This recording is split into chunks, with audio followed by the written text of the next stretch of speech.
Hi, I'm Brett Gober. I work for Denali Cycles, and we are prototyping new electric trials bikes. It's got Hayes disc brakes front and rear, full hydraulic, from mountain bike downhill industry. It's a Marzocchi Monster T, 7.5-inch travel fork. It's got 6 inches of travel on the rear with a Fox air coil spring, or oil coil spring rear shock.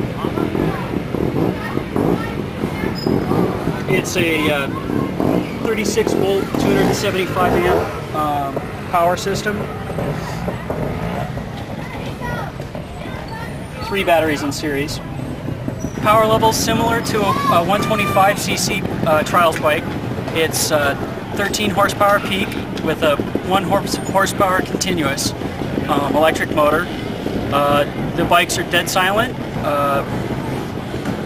Runtime varies between a half an hour and an hour and a half, depending on how you run it.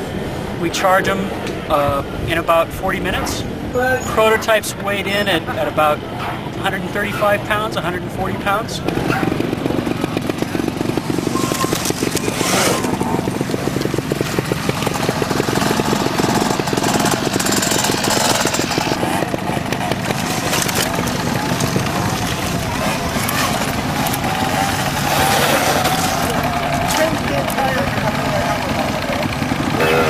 Well, it's an interesting concept. I think when it's fully charged up, it really has some power. It surprised me how big of an obstacle it would go over.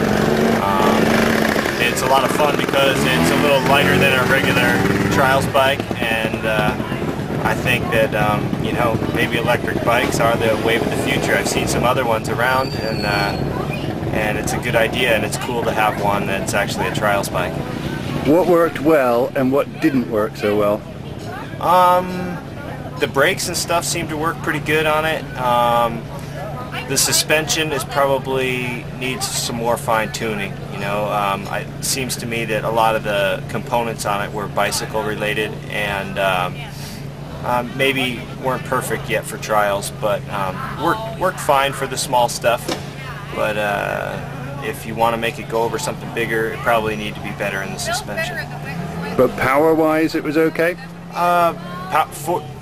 Depending on the size of the obstacles that you'd like to go over, it's definitely smooth. It's electric, and it seems like it gripped good, and I don't know, it was a fun thing to ride. You could take that thing a lot more places than you can take a regular trials bike because it doesn't make any noise. Yeah. So for almost urban kind of trials riding, instead of pulling out your bicycle, you could probably pull out one of those things and go riding on that, because it's not going to offend so many people. Yeah, it is pretty cool. You're used to hearing noise when you're riding over a rock or something, and like you said, there is no noise, so that's kind of a unique thing.